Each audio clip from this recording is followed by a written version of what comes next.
Happy Sober Day, friends. Welcome to the Sobriety Diaries. My name is Nate. I am a grateful recovering alcoholic 7 years from my last drink.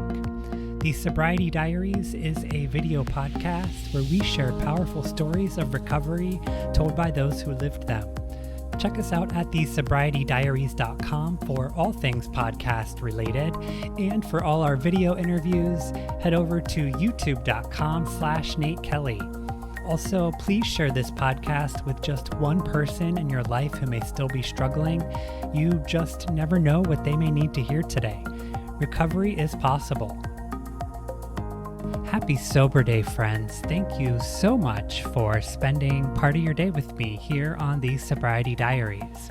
We have another powerful story today, and I'm so grateful to have connected with today's guest. Her name is Shrrene Minard, and we have perhaps not the most in common from the outside, and if you are judging a book by its cover, but we relate to several aspects of our recovery journey with one another, and I wanted to touch base on a few of those here at the open of the episode.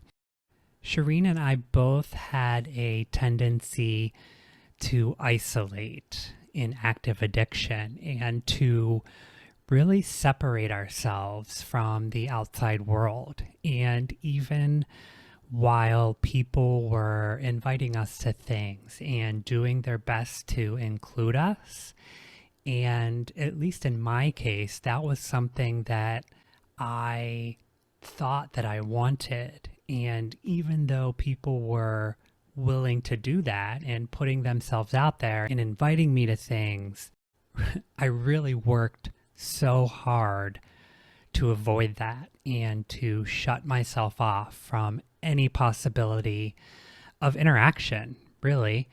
And for me, that was for several reasons. I think toward the end of my drinking career, it was simply the fact that physically to consume alcohol, to not be sick, to not be miserable, to not actually start detoxing from alcohol. So there was the physicality, and then also just the anxiety of human interaction and lack of confidence that I had created within my mind, and the lack of confidence that really existed for a long time, even after getting sober, until I was willing to again put myself out there and be in uncomfortable situations to sort of build those reps back up and to be comfortable again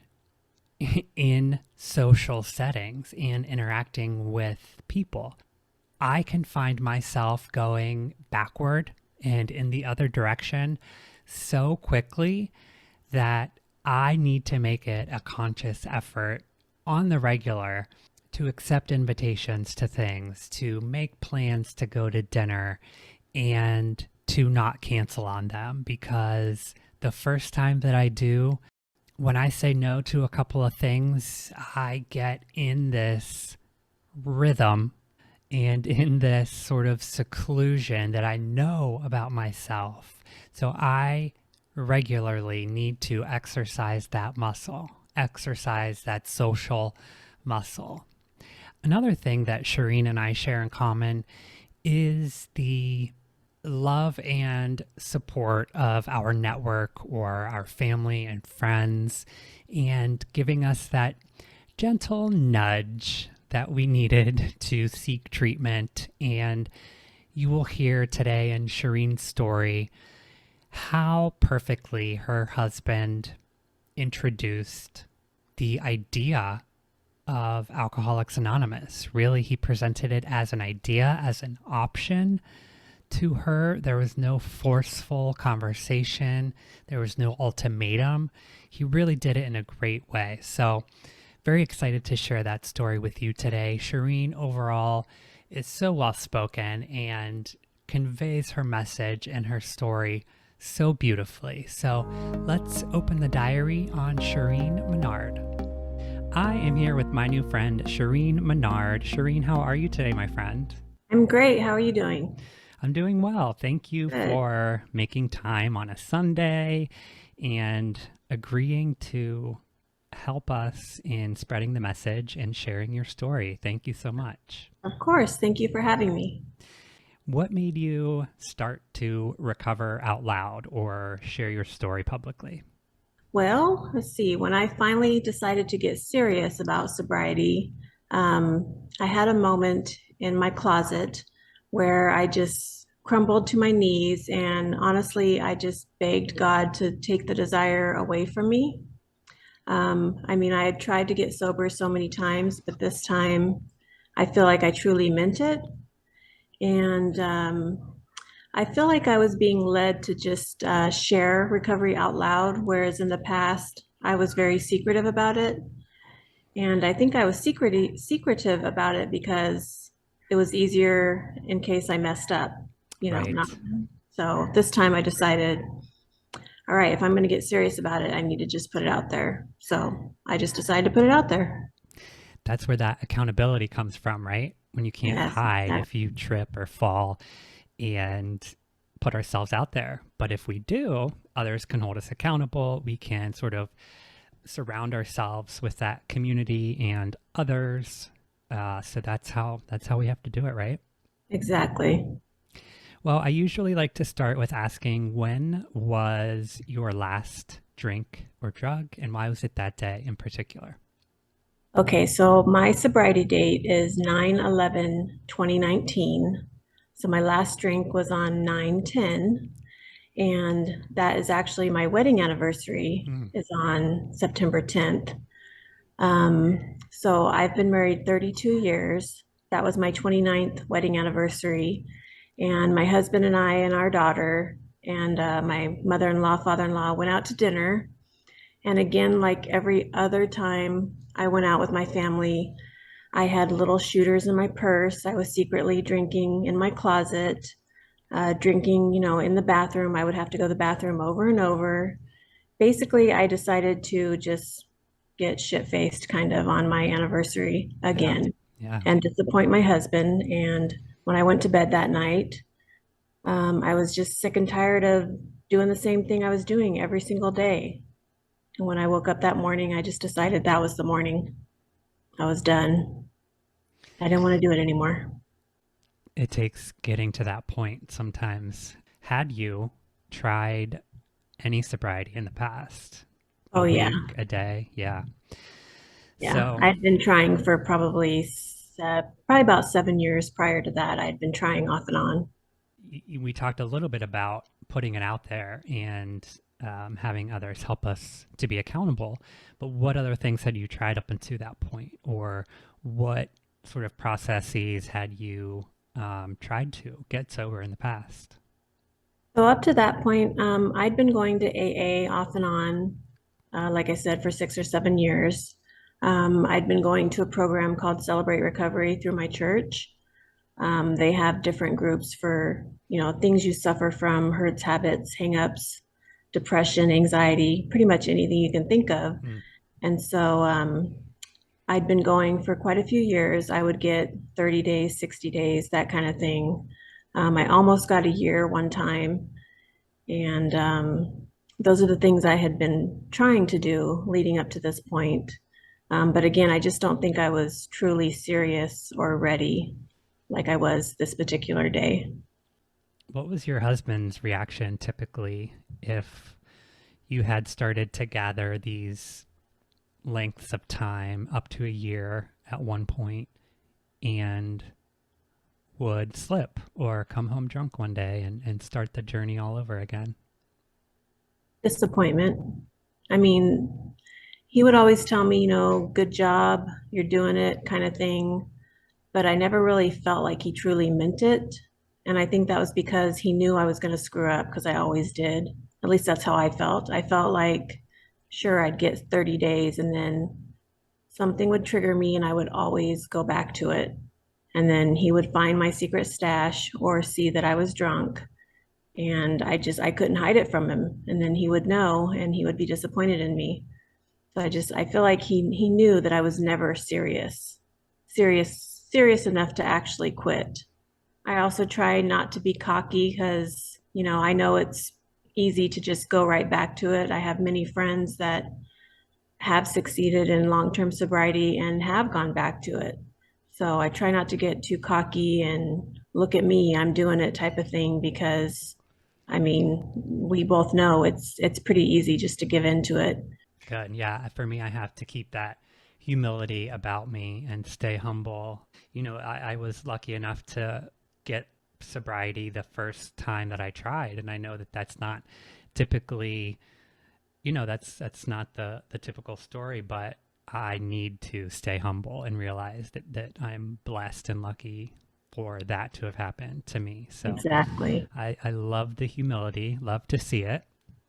I've always been jealous of people like you that could get it on the first try. I'm like, Yeah, how do you do that? I wish I could have done that. But I mean, truly, it's truly a different for miracle. everybody. It's a Yeah, different story for everybody. And I get that finally.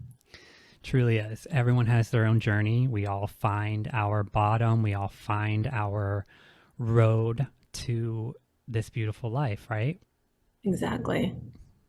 So, if you're okay with it, I'd like to invite you to maybe go back a little further and discuss anything that you think perhaps contributed to your sense of wanting to escape, or what perhaps prompted drinking or contributed to your addiction in your mind. Okay, sure. So for me, my struggle started honestly back as far back as I can remember. I can remember at the age of 3 and 4, sneaking drinks from my mom, or not even sneaking it, her just letting me try it. I don't know how I felt about it back then, but I can remember the tingly feeling.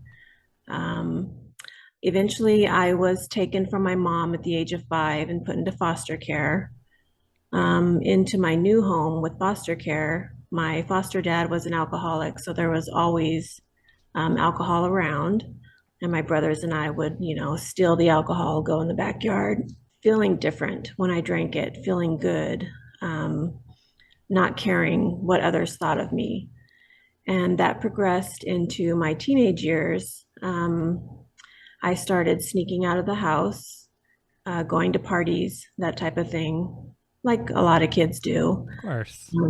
It wasn't really a major problem at that point. It was more of just a fun thing to do. Um, I had gotten adopted by then from my family, my foster family. And the sneaking out at the age of 13, 14 eventually resulted in I was raped at the age of 14 at a party, and drinking was involved and drugs.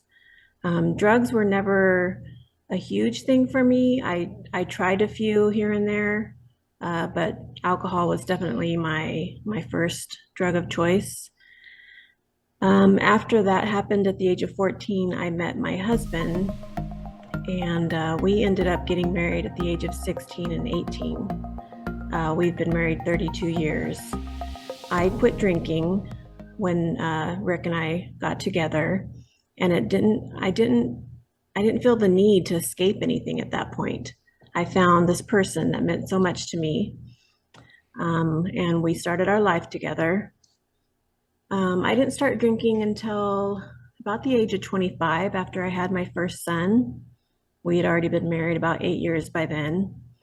And my husband is definitely a normie, not someone that drinks at all. Can take it or leave So, it. Never oh yeah, understood them. he could take it or leave it. And, I never understood that. So those first 8 years of marriage, I didn't drink. I didn't feel the need. But after my son was born, I started hanging out with, some friends and some family members that did drink. And it just slowly started from there. Just, a weekend thing, nothing major, just to have fun.